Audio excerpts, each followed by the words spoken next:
La première fois que j'ai réalisé que mon appartement à Boston ne m'appartenait pas vraiment, ce n'était pas parce que j'avais vu un étranger dans le couloir ou entendu des pas derrière ma porte. C'était plus petit que ça, plus silencieux, et d'une certaine manière, pire. Je suis rentré à la maison et j'ai vu une lampe allumée que j'étais certaine d'avoir éteinte. L'air sentait le shampoing de quelqu'un d'autre, doux et floral, s'accrochant à la vapeur encore piégée dans le miroir de la salle de bain.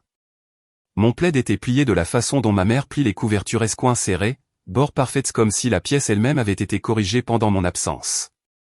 Dehors, la ville continuait de bouger comme d'habitude. Des pneus sifflaient sur le trottoir mouillé. Quelque part sur Boylston, une sirène a monté et descendu, puis a disparu dans la nuit. Je me tenais dans mon entrée, mes clés toujours à la main, écoutant le moindre bruit qui confirmerait ce que mes yeux soupçonnaient déjà. Rien. Juste le faible bourdonnement de l'immeuble, le léger cliquetis du chauffage, le souffle discret de ma propre respiration. Je me suis dit que j'exagérais. Je me suis dit que j'avais probablement oublié, que j'étais fatigué, que j'étais le genre de personne qui remarque trop et imagine le reste. Mais je n'imaginais rien. Au final, ma sœur cadette Claire s'était introduite dans mon appartement 23 fois en 6 mois. Je n'ai pas compté au début. Je ne suis pas le genre de personne à tenir un tel compte, pas tant que je n'y suis pas forcé. Pas avant que ma vie commence à ressembler à quelque chose que quelqu'un d'autre édite dans mon dos. Il a fallu un certain temps pour que le schéma se précise et devienne indéniable. Un relevé de carte de crédit sur mon comptoir que j'avais laissé dans l'enveloppe, maintenant ouvert comme une bouche. Un colis qui m'était adressé, fendu proprement sur le côté. Une nouvelle bouteille d'huile d'olive à moitié vide alors que je n'avais pas cuisiné de la semaine. Mon tiroir à pyjama légèrement décalé, comme s'il avait été refermé trop vite par quelqu'un qui se moquait de son apparence. Que faites-vous pendant que vous écoutez cette histoire? Moi, j'étais recroquevillé sur mon canapé avec une tasse de thé à la camomille, toujours dans mes vêtements de travail, mes chaussures retirées, fixant le Judas comme s'il allait cligner de l'œil. Je m'appelle Marin. J'ai 32 ans et je suis coordinatrice de projet pour une entreprise de logistique en centre-ville. Le genre de travail où tout est une date limite et chaque erreur a un numéro. Les gens aiment plaisanter en disant que Boston vous endurcit, que soit vous vous forgez un caractère, soit vous gelez. Je pensais qu'emménager dans mon propre appartement serait le moment où je me forgerais le mien. J'avais un T2 dans un immeuble de moyenne hauteur non loin de Back Bay, assez près pour marcher jusqu'au métro quand le temps le permettait, assez près pour prétendre que j'étais le genre de femme dont la vie était ordonnée et réglée. Je payais mon loyer à temps. Mon frigo était toujours rempli. Je faisais mon lit la plupart des matins. J'aurais dû me sentir en sécurité. Mais la sécurité, ce n'est pas seulement des serrures et des verrous. La sécurité, c'est savoir que personne ne touchera à ce qui est à vous quand vous n'êtes pas là. Claire a 5 ans de moins que moi, 27 ans, et elle a toujours eu cette manière de traverser le monde comme si les portes devaient s'ouvrir avant qu'elle n'arrive. Elle est jolie sans effort, grands yeux, cheveux brillants, le genre de sourire qui donne envie aux gens de lui accorder une seconde chance. Elle se dit, lifestyle influencé, bien que la plupart de ses revenus arrivent par accent grave coupe 5 contrats avec une marque par-ci, un poste sponsorisé par là et beaucoup d'aides de maman et papa entre-temps. Elle est aussi le genre de personne qui peut faire en sorte que n'importe quel espace lui appartienne en quelques minutes. Elle ne demande pas. Elle suppose. Elle ne s'excuse pas. Elle en rit et vous fait sentir tendu de l'avoir remarqué. La première fois qu'elle s'est introduite, elle n'a même pas fait semblant d'être furtive. Je suis rentré du travail et je l'ai trouvée assise en tailleur sur mon tapis, mon ordinateur portable ouvert, mon chargeur branché au mur, ma tasse à la main. Elle a levé les yeux comme si c'était moi qui l'avais surprise. Oh, génial, a-t-elle dit, comme si j'étais en retard à un rendez-vous. Je commençais à m'ennuyer. Je me souviens d'avoir cligné des yeux, tenant toujours mon sac fourre-tout, pensant toujours à l'email que je devais envoyer avant le matin. Claire, comment es-tu entrée? Elle a haussé l'épaule dans un petit haussement. Maman m'a donné le double. Bien sûr qu'elle l'a fait. J'ai essayé de garder ma voix calme. Tu ne peux pas juste entrer quand tu veux. Elle a levé les yeux au ciel et a fait un geste de la main vers la pièce. Ce n'est pas comme si j'étais une inconnue. Je suis ta sœur. En plus, tu travailles trop. Tu es toujours seule. C'est triste.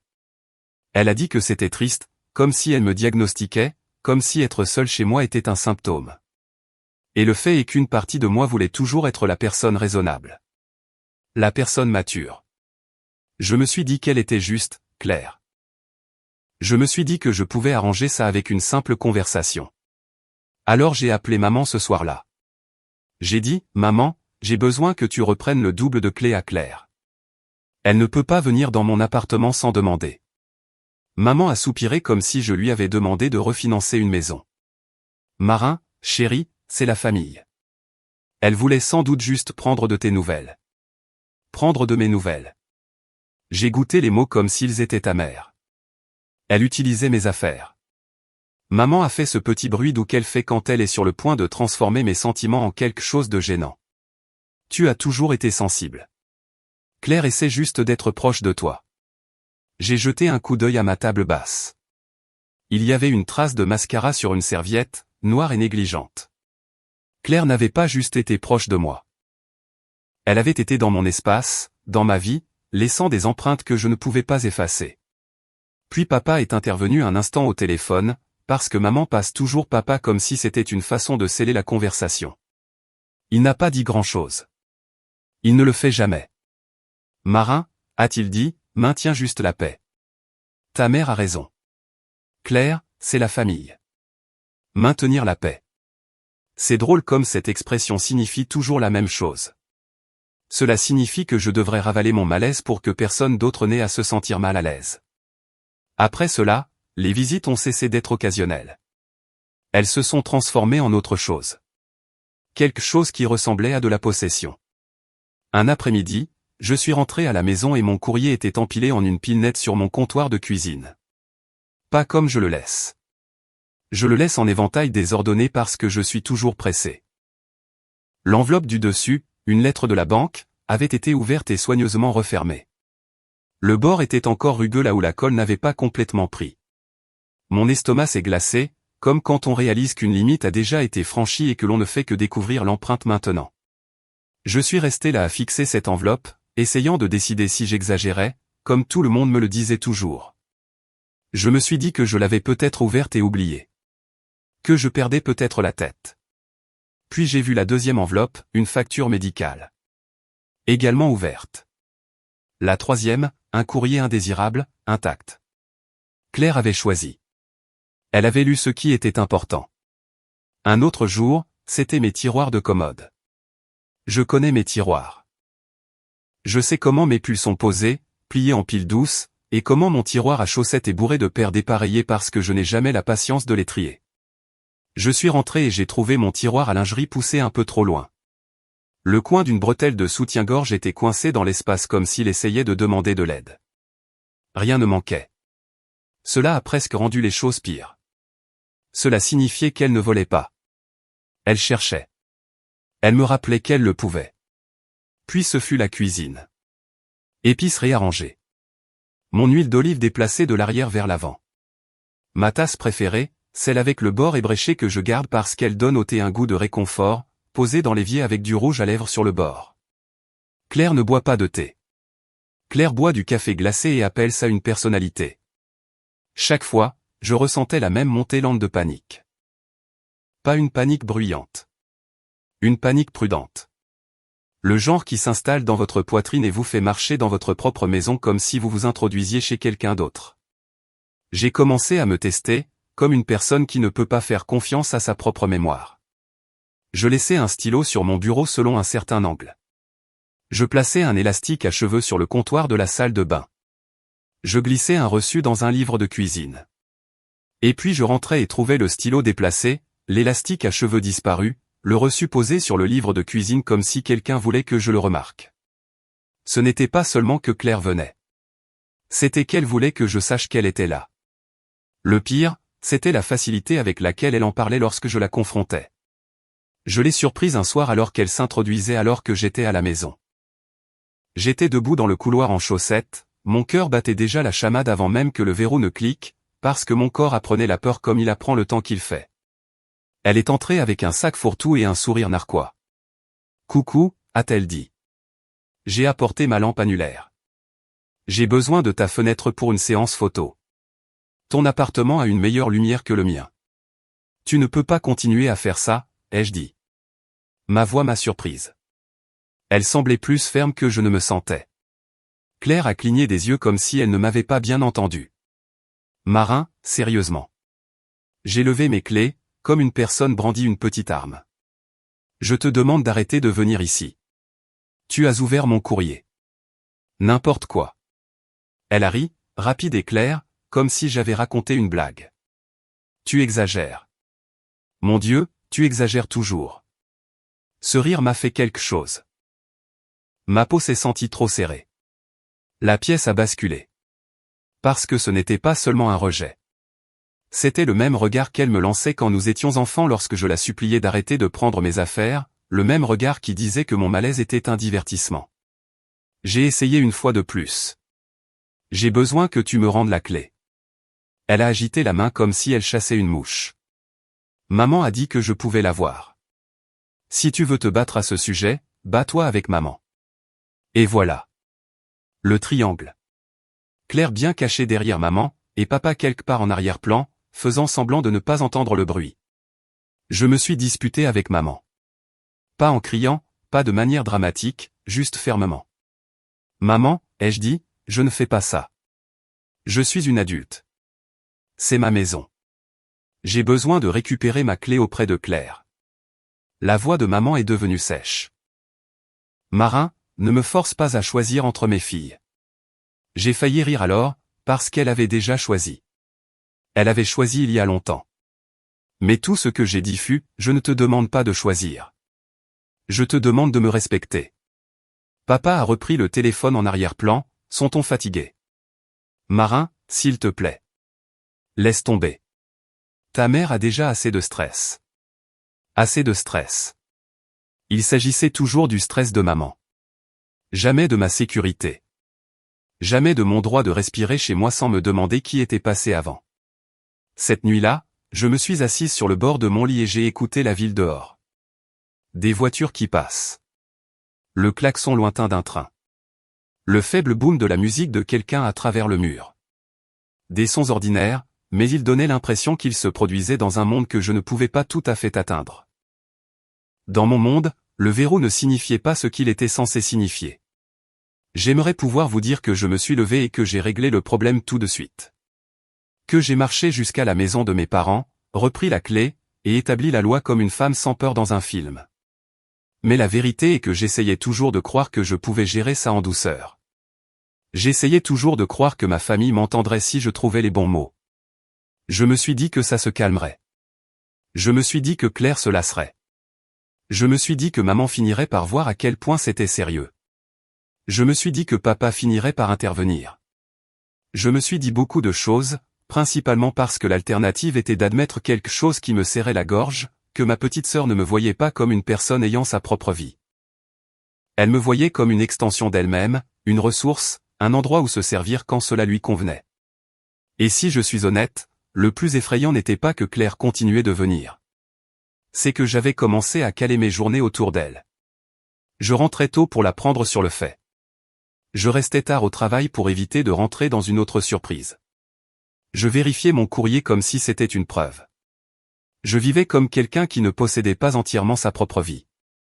Pourtant, à la fin de cette première période, je croyais que cela pouvait être résolu par une meilleure conversation. Un ton plus ferme. Une limite dite une fois de plus fort, plus clair, impossible à mal comprendre. Je me suis couché cette nuit-là avec mon téléphone sur l'oreiller à côté de moi, comme s'il pouvait me protéger juste en étant proche. Le verrou était tourné. La chaîne était mise. L'appartement était silencieux. Et je me souviens avoir pensé, demain je leur parlerai à nouveau. Demain je leur ferai comprendre. Parce que je ne savais pas encore que dans ma famille, comprendre n'était jamais l'objectif. Le contrôle l'était. Ce mot n'arrêtait pas de tourner dans ma tête le lendemain matin pendant que je me préparais pour le travail. Je me tenais devant le miroir de la salle de bain en me brossant les dents, regardant mes propres yeux me fixer, fatigués et légèrement creux, comme quelqu'un qui avait dormi mais ne s'était jamais vraiment reposé.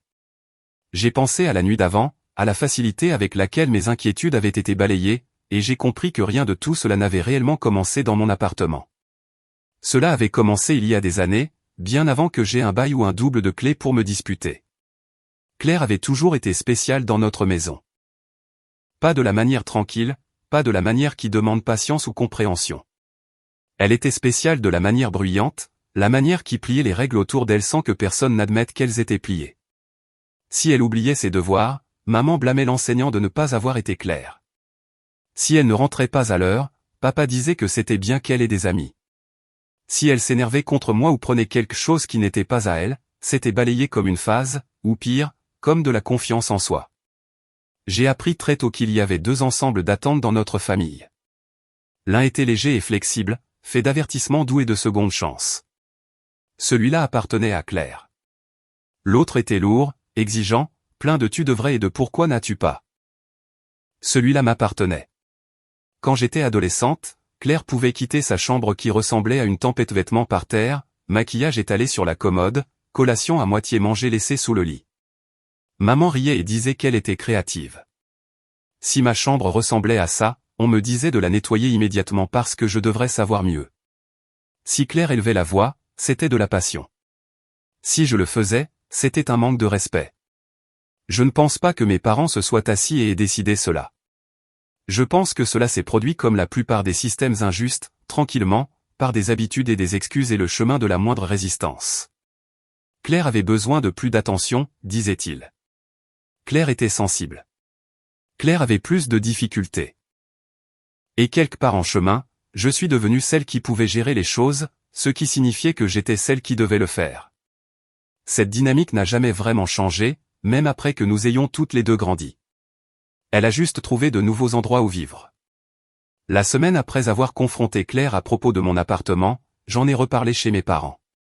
Nous étions assis à leur table de cuisine, la même où j'avais fait mes devoirs et mangé des céréales et appris, lentement, que la paix venait souvent au prix du silence. Maman coupait des légumes pour le dîner, ses mouvements vifs et exercés. Papa était assis en face de moi, lisant le journal, ses lunettes baissées sur son nez.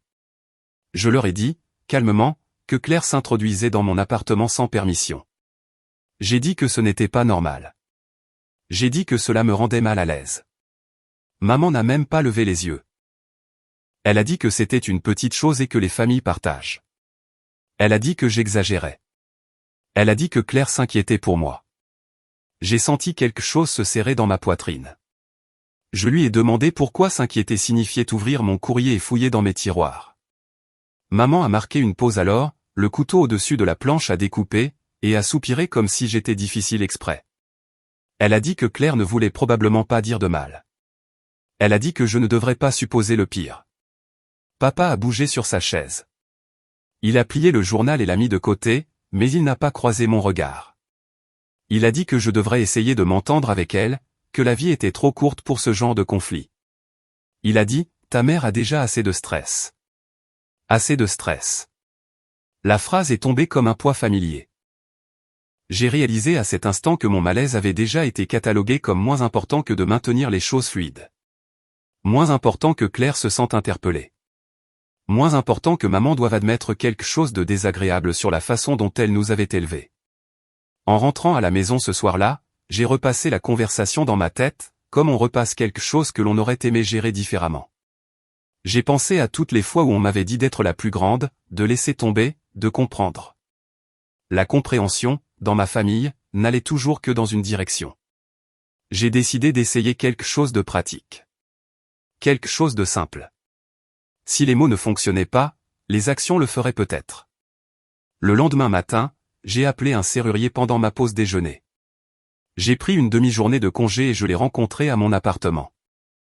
C'était un homme silencieux avec des mains rugueuses et un visage aimable, le genre de personne qui ne pose pas de questions à moins que vous n'offriez des réponses. Il a changé la serrure en moins d'une heure. Quand il m'a remis les nouvelles clés, j'ai senti une lueur de soulagement, petite mais réelle.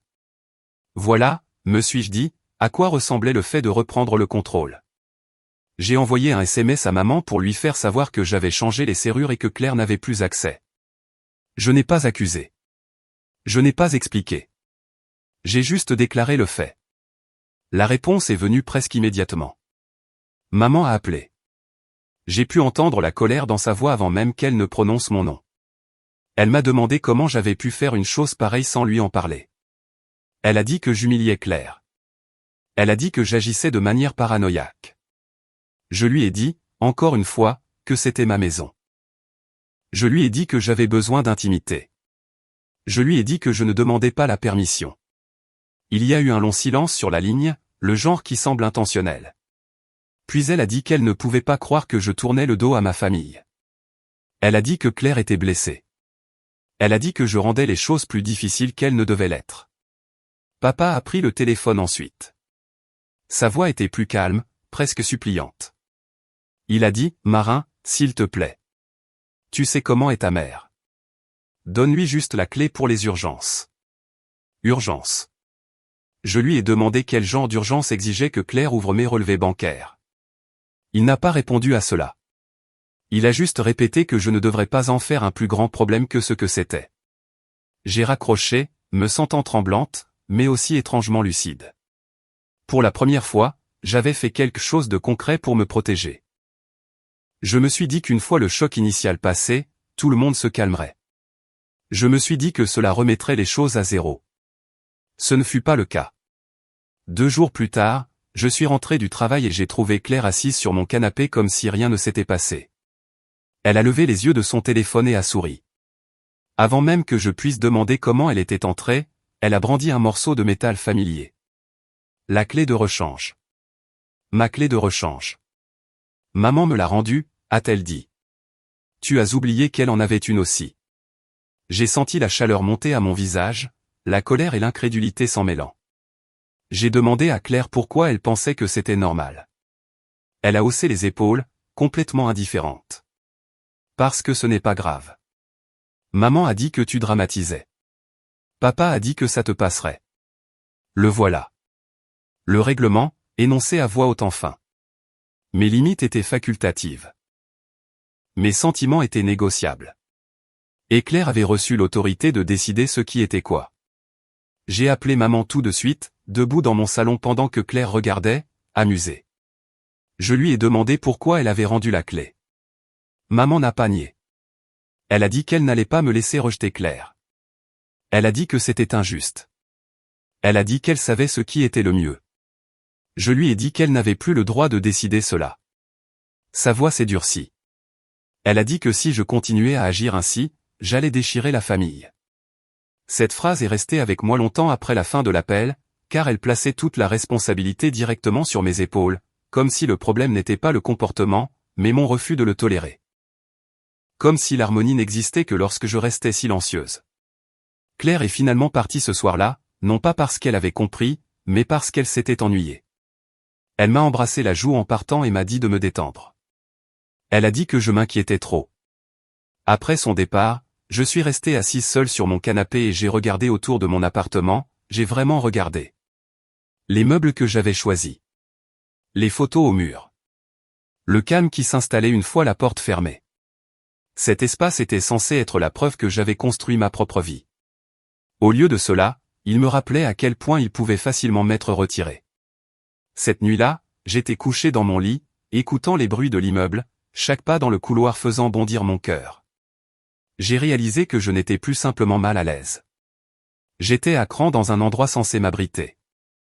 Le plus difficile était d'admettre ce que cela signifiait. Cela signifiait que le problème était plus grand que Claire.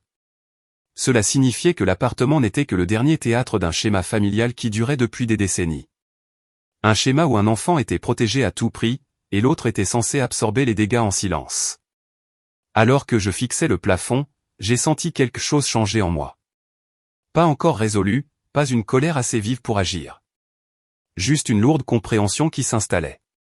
Il ne s'agissait pas d'une clé. Il s'agissait d'un règlement auquel je n'avais jamais adhéré, qui stipulait que mes besoins passaient après, et que mon espace était toujours sujet à négociation. Et pour la première fois, je me suis demandé ce qui se passerait si j'arrêtais complètement de suivre ces règles.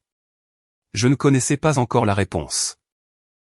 Mais je savais, avec une clarté qui rendait le sommeil impossible, que rien ne changerait si je ne le faisais pas.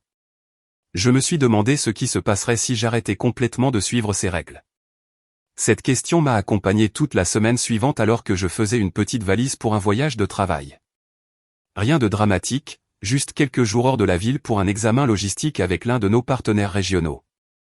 J'avais fait des voyages comme celui-ci des douzaines de fois auparavant, vol rapide, chambre d'hôtel qui sentait tout légèrement le nettoyant pour tapis et le café, journée passée dans des salles de conférence sans fenêtre à discuter de calendrier et d'expédition. Normalement, voyager me procurait un sentiment de soulagement. La distance de la maison signifiait la distance de l'attention. Cette fois, j'ai hésité avant de fermer ma valise. Je suis resté dans ma chambre et j'ai regardé autour de moi, vérifiant les tiroirs, redressant des choses qui n'avaient pas besoin d'être redressées, comme le font les gens lorsqu'ils essaient de se convaincre qu'ils sont en contrôle. J'ai débranché mon ordinateur portable. J'ai empilé mon courrier soigneusement près de la porte. J'ai verrouillé l'armoire de la salle de bain où je gardais mes papiers personnels, même si je savais que la serrure était fragile et surtout symbolique. Avant de partir, je suis resté à la porte plus longtemps que d'habitude, ma main posée sur la poignée, écoutant le léger bourdonnement de l'immeuble. Je me suis dit que tout irait bien. Je me suis dit que Claire n'oserait pas pousser les choses plus loin maintenant que la tension était palpable. Le voyage lui-même fut sans incident. Les réunions se confondaient. Les gens parlaient d'efficacité et de marge, de problèmes qui pouvaient être résolus avec des tableurs et de la patience. La nuit, j'étais allongé dans mon lit d'hôtel, faisant défiler mon téléphone, regardant à moitié les nouvelles, fixant à moitié le plafond. J'ai vérifié mon application de sécurité d'appartement plus souvent que je ne voudrais l'admettre, rafraîchissant l'écran même si elle ne montrait rien d'autre que la lumière verte stable qui signifiait pas d'alarme, pas de mouvement détecté. Pourtant, quelque chose n'allait pas dans ma poitrine, une basse pression constante que je ne pouvais nommer. La deuxième nuit, mon téléphone a vibré avec un message de Rachel. Elle demandait comment se passait le voyage et disait qu'elle espérait que je me reposais. J'ai répondu que c'était bien, occupé mais gérable. Je ne lui ai pas parlé du nœud dans mon estomac. Je ne voulais pas paraître paranoïaque. Je ne voulais pas être la personne qui s'attendait toujours au pire. Ce n'est que le matin où je prenais l'avion pour rentrer que j'ai senti le changement. Mon téléphone était toujours en mode avion lorsque nous avons atterri, la cabine bourdonnant de la hâte habituelle de se lever et d'attraper ses sacs. Dès que je l'ai rallumé, les notifications ont inondé l'écran. Un appel manqué d'un numéro inconnu. 2 emails de la gestion de mon immeuble. Et puis, niché entre eux, un message d'une voisine que je connaissais à peine, quelqu'un à qui j'avais hoché la tête dans le couloir mais à qui je n'avais jamais parlé au-delà d'un bonjour poli. « Salut », a-t-elle écrit. « Tout allait bien chez toi hier soir. » C'était plutôt bruyant. Mon pouls a bondi. J'ai ouvert l'email de la gestion en premier. Il était court et formel, écrit sur ce ton prudent qui signifie qu'ils sont déjà agacés mais restent professionnels. Il faisait référence à des plaintes de bruit, mentionnait que plusieurs résidents avaient appelé après les heures de bureau et me rappelait la politique de l'immeuble concernant les rassemblements et les heures de calme. Il disait que d'autres incidents pourraient entraîner des amendes. Je l'ai lu 2 fois, puis une 3e, mes mains commençant à trembler. Je n'avais pas été à la maison. J'avais été à 2 états de distance, mangeant un triste sandwich dans un terminal d'aéroport. Il n'y avait pas de malentendu ici. Je n'ai pas répondu à la voisine. Pas encore.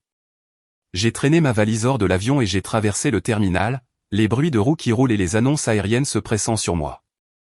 Au moment où je suis monté dans le taxi, ma mâchoire me faisait mal à force de la serrer si fort. La ville défilait devant la fenêtre pendant que nous roulions, les rues familières semblant soudain distantes, comme si je retournais dans un endroit que je ne reconnaissais plus complètement. Lorsque j'ai déverrouillé la porte de mon appartement, l'odeur m'a frappé en premier. Alcool, parfum et quelque chose de frit, lourd et rassis. La musique ne jouait plus, mais je pouvais la sentir dans la pièce quand même, comme un écho qui avait imprégné les murs. Mes chaussures collaient légèrement au sol près de l'entrée. Il y avait de faibles éraflures près de la porte, des empreintes qui n'étaient pas les miennes. J'ai posé mon sac lentement, mes yeux balayant la pièce. Les coussins du canapé étaient réarrangés, l'un jeté par terre. Une fine couche de paillettes saupoudrait la table basse, attrapant la lumière d'une manière qui me soulevait le cœur. Des tasses vides encombraient le comptoir, certaines avec des traces de rouge à lèvres qui n'étaient pas la teinte de Claire, d'autres avec des noms écrits au marqueur. Quelqu'un avait déplacé mes plantes pour faire de la place, les poussant vers la fenêtre comme une arrière-pensée. Je suis allé dans la cuisine et j'ai ouvert le réfrigérateur. Il était presque vide. La nourriture que j'avais achetée avant de partir était partie, remplacée par des contenants à moitié finis et des boîtes à emporter fourrées sans couvercle. J'ai fermé la porte doucement, craignant que si je la claquais, quelque chose en moi ne se fissure avec le bruit. Dans la salle de bain, une serviette que je ne reconnaissais pas pendait de travers sur le support. Mon porte-savon était maculé de maquillage. Dans la chambre, mon lit avait été utilisé. Pas couché soigneusement, mais étalé, la couette tordue et tirée comme si elle avait fait partie de la fête. Je suis resté là un long moment, mes mains serrées en poing, respirant faiblement, me sentant comme si j'avais marché dans les séquelles d'un cambriolage que personne ne prendrait au sérieux parce que rien d'évident n'avait été volé. Mon téléphone a vibré dans ma main. Une notification des réseaux sociaux. Je l'ai ouverte sans réfléchir. Elle était là.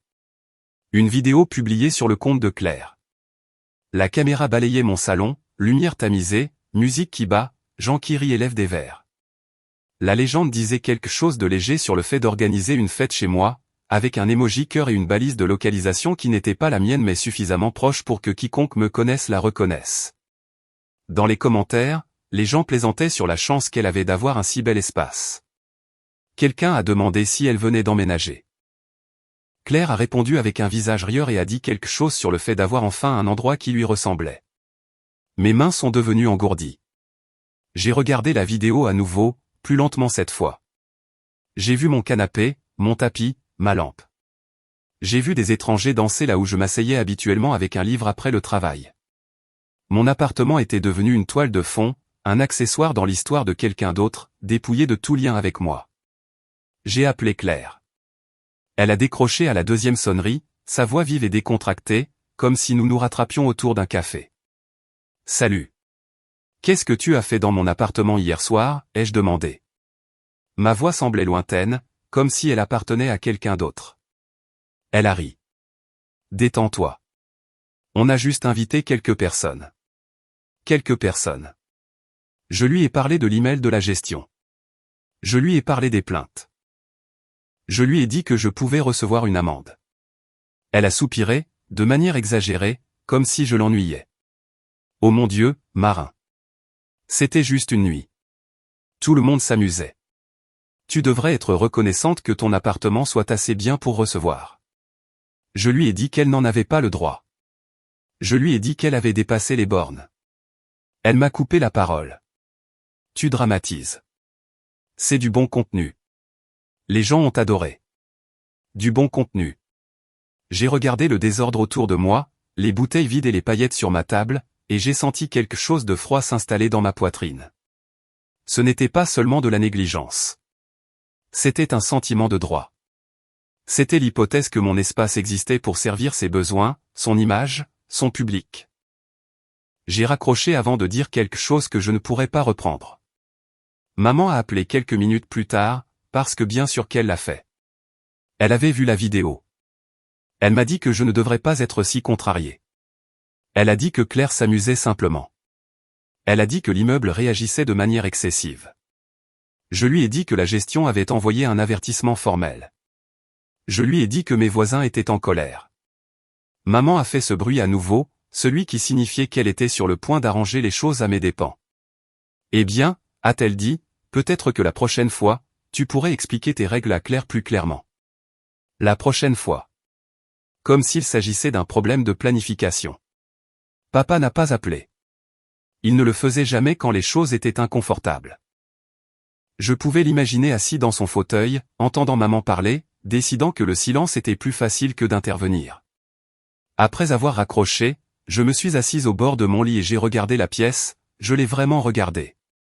Elle se sentait violée d'une manière que je ne pouvais pas tout à fait expliquer. Non pas à cause du désordre seulement, mais à cause de ce qu'il représentait. Ma maison avait été transformée en scène, en lieu de représentation et d'approbation, en toile de fond pour la version du succès de quelqu'un d'autre. J'ai passé le reste de la soirée à nettoyer. Non pas parce que cela améliorait les choses, mais parce que c'était quelque chose que je pouvais faire. J'ai jeté des tasses, essuyé des comptoirs et lavé des draps. Chaque petite tâche me semblait être une reconquête d'un pouce carré de territoire, même si je savais que le problème plus vaste restait intact. Quand je me suis finalement assise, épuisée, j'ai vérifié les commentaires sur la vidéo de Claire une dernière fois. Quelqu'un avait écrit à quel point ils étaient jaloux. Quelqu'un d'autre a demandé quand aurait lieu la prochaine fête. Claire les avait tous aimés. J'ai verrouillé mon téléphone et me suis penché contre le canapé, fixant le plafond. L'immeuble était calme maintenant, mais cela ne semblait pas paisible. Cela semblait vigilant. Ce fut la nuit où j'ai compris quelque chose que j'avais évité. Mon appartement n'était plus seulement un endroit où je vivais. Il était devenu un symbole, un trophée, un outil. Et tant que Claire le voyait ainsi, rien de ce que je disais n'aurait d'importance. Je suis allé me coucher avec les lumières éteintes et la porte verrouillée, écoutant les sons lointains de Boston qui s'endormaient. Mon corps était fatigué, mais mon esprit ne voulait pas ralentir. Je n'arrêtais pas de rejouer la vidéo, les commentaires, la manière décontractée dont Claire avait balayé les conséquences. Quelque part entre minuit et le matin, une pensée s'est formée avec une clarté qui m'a surprise. Si ma maison pouvait être transformée en sa scène si facilement, alors rester ne me protégeait pas. Cela l'encourageait. Je ne savais pas ce que j'allais faire encore. Je savais juste que ce qui viendrait ensuite devrait changer complètement les règles. Et pour la première fois, je n'ai pas eu peur de cette idée. Ce sentiment est resté avec moi les jours suivants, calme mais constant, comme si quelque chose de nouveau avait pris racine. Je suis retourné au travail, j'ai répondu aux emails, j'ai assisté à des réunions, mais mon esprit n'arrêtait pas de tourner autour de la même réalisation. Claire n'était pas seulement négligente. Elle construisait quelque chose au-dessus de ma vie, couche par couche, et elle n'y voyait rien de mal.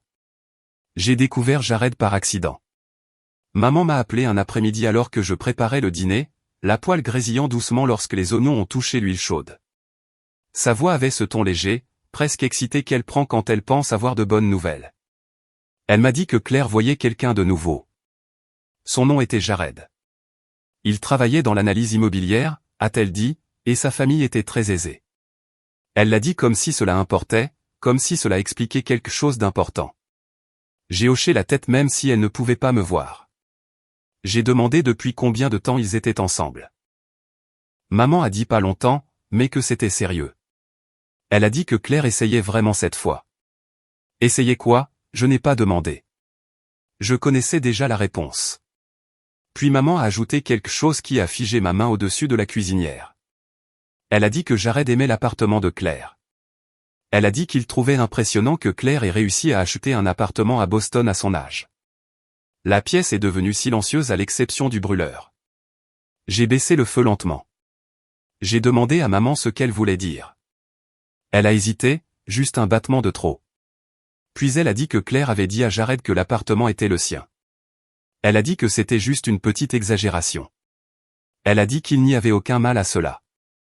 Elle m'a dit de ne pas en faire toute une histoire et de ne pas embarrasser Claire. Ne pas l'embarrasser. Les mots sont tombés lourdement dans ma poitrine. J'ai demandé à maman si elle avait corrigé Claire. Si elle lui avait dit que mentir comme ça n'était pas acceptable. Maman a soupiré et a dit que Claire était peu sûre d'elle. Elle a dit que Claire avait besoin de se sentir stable. Elle a dit que les hommes comme Jared s'attendaient à certaines choses. Elle m'a dit que je devrais comprendre. Comprendre. Ce mot à nouveau. Toujours dirigé vers moi. Je suis resté là dans ma cuisine, fixant la vapeur s'élevant de la poêle, et j'ai senti quelque chose se mettre en place. Les fêtes, les vidéos, la façon dont Claire se déplaçait dans mon appartement comme si c'était une salle d'exposition. Il ne s'agissait pas seulement de s'amuser. Il s'agissait de créer une image. Ma maison n'était pas seulement un endroit où traîner. C'était une preuve. C'était un accessoire dans une histoire que Claire se racontait sur elle-même. Plus tard cette semaine-là, je l'ai vue par moi-même. Je suis rentré du travail tôt un soir, épuisé et avide de calme. Alors que je tournais le coin de ma rue, j'ai remarqué une voiture que je ne reconnaissais pas garée devant. Quelque chose à son sujet m'a fait ralentir. Elle était propre et avait l'air chère, le genre de voiture qui suggère un entretien soigné et de l'argent qui n'a pas besoin de s'annoncer. Quand je suis entré dans l'immeuble, j'ai entendu des voix venant de mon appartement. Des rires, bas et faciles. J'ai hésité devant ma porte, ma main planant au-dessus de la poignée. Pendant un instant, j'ai envisagé de faire demi-tour, de me donner plus de temps pour me préparer. Puis je me suis rappelé que c'était ma maison.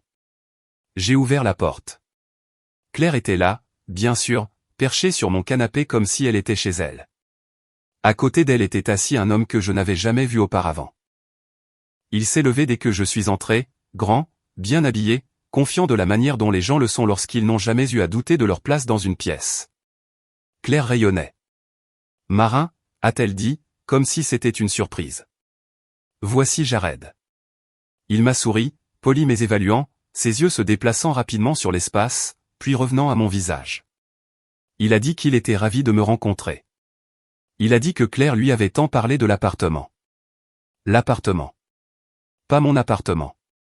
Juste l'appartement, comme s'il existait indépendamment de moi. J'ai forcé un sourire et j'ai hoché la tête.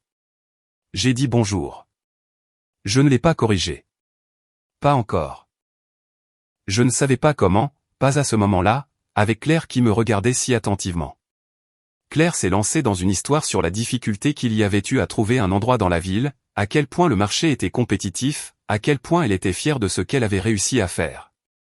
Elle a fait des gestes autour de la pièce pendant qu'elle parlait, indiquant des caractéristiques que j'avais choisies, des meubles pour lesquels j'avais économisé, des détails qui contenaient des morceaux de ma vie. Jared écoutait attentivement, impressionné, posant des questions sur la superficie et l'emplacement. Je me tenais là, me sentant étrangement invisible. C'était comme regarder quelqu'un d'autre raconter ma vie pendant que je planais au bord, réduite à un rôle de soutien dans mon propre espace. À un moment donné, Jared s'est tourné vers moi et m'a demandé depuis combien de temps j'y vivais. La question était simple, innocente. Les yeux de Claire se sont dirigés vers moi, vifs et avertisseurs. J'ai répondu soigneusement. J'ai dit que j'étais là depuis un moment.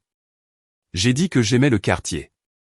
J'ai dit que c'était pratique pour le travail. Claire a immédiatement sauté dans la conversation, comblant le silence. Elle a parlé de la façon dont elle avait toujours su qu'elle voulait vivre à Boston, de la façon dont elle avait travaillé si dur pour y arriver. Jared a hoché la tête, clairement impressionné. Il a dit que c'était rafraîchissant de rencontrer quelqu'un d'aussi motivé. Motivé. J'ai failli rire. Après leur départ cette nuit-là, je me suis assise seule sur le canapé et j'ai laissé le calme s'installer à nouveau. J'ai rejoué la soirée dans ma tête, chaque regard, chaque mot soigneusement choisi. Claire n'avait pas seulement menti. Elle avait tissé le mensonge dans quelque chose de plus grand, quelque chose qui nécessitait mon silence pour survivre.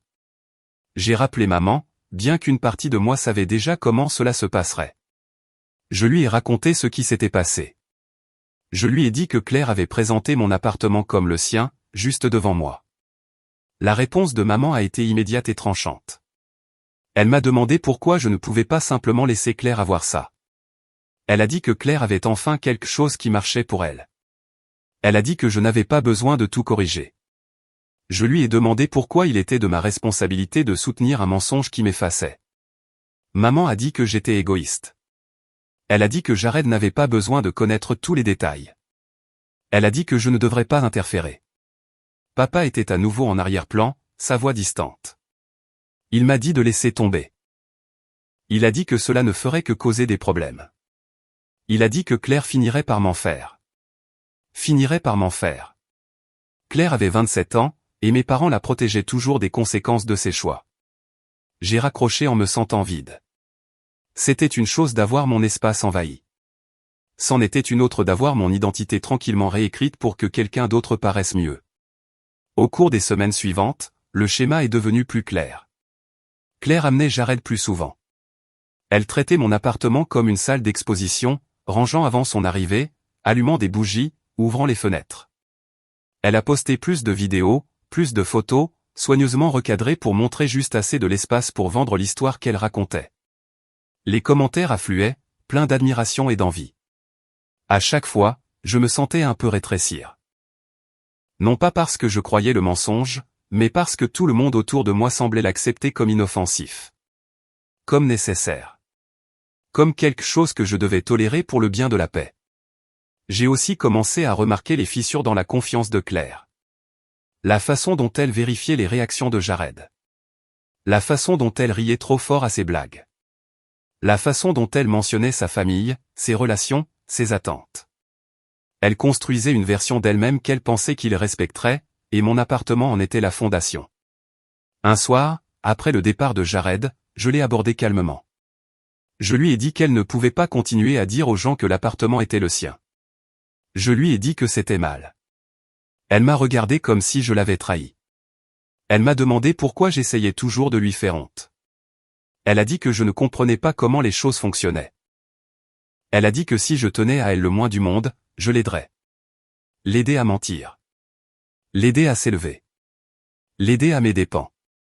C'est à ce moment-là que j'ai finalement compris. Il ne s'agissait pas d'un malentendu ou d'un manque de limite. Il s'agissait de pouvoir. D'image. De savoir qui avait le droit d'avoir le plus d'importance. Je me suis couché ce soir-là avec une lourdeur que je ne pouvais pas secouer. L'appartement était silencieux, mais il ne me semblait plus être un refuge. Il ressemblait à un décor de scène entre deux représentations, en attente du prochain acte.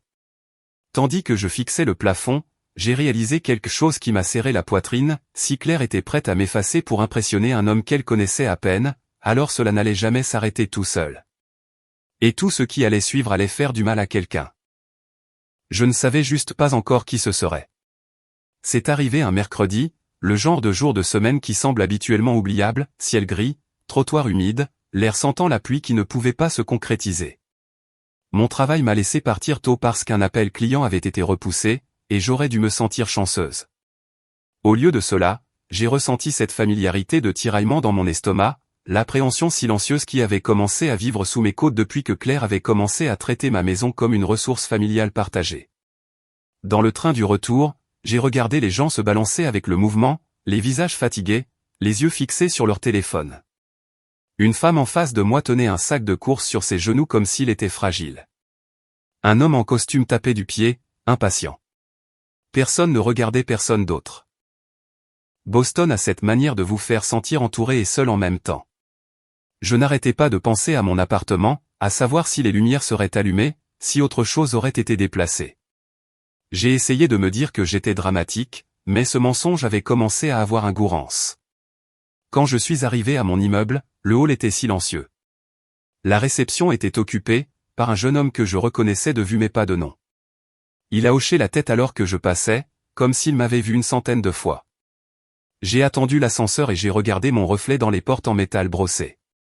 Mes cheveux étaient attachés, mon manteau humide aux épaules, mon visage paraissant plus vieux que 32 ans sous l'éclairage cru du hall.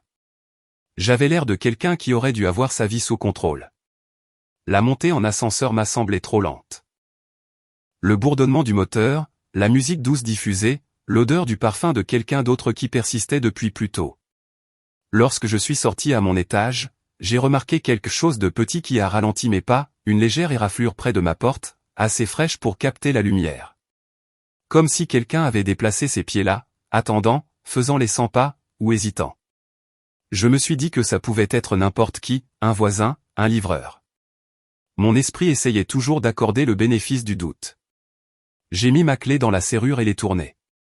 La porte s'est ouverte facilement, sans résistance, sans le tiraillement d'un peine dormant complètement engagé. Ma première pensée a été que j'avais oublié de la verrouiller ce matin-là, ce qui n'aurait pas été mon genre.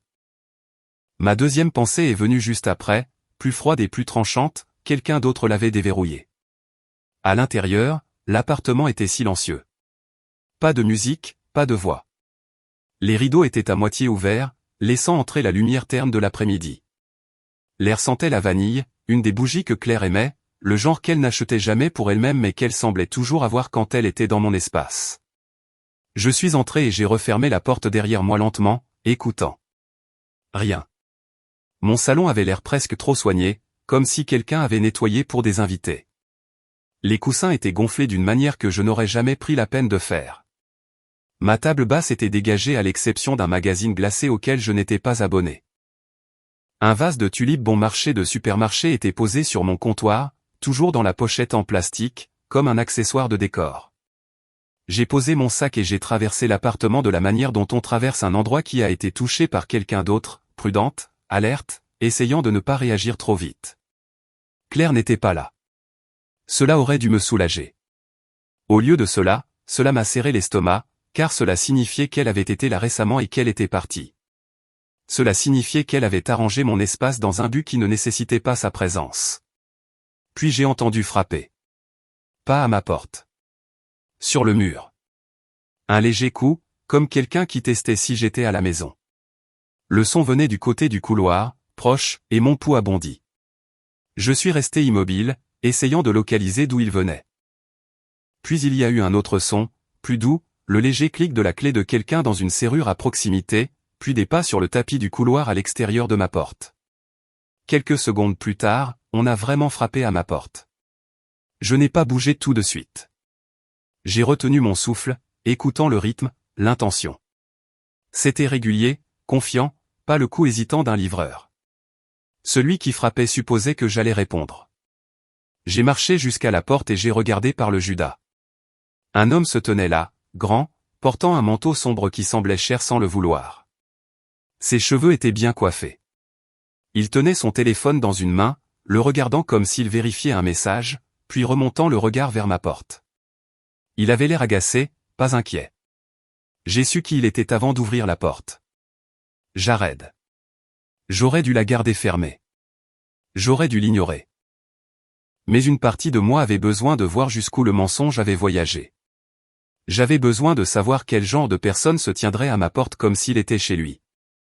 J'ai ouvert à moitié, la chaîne toujours en place, et j'ai demandé si je pouvais l'aider.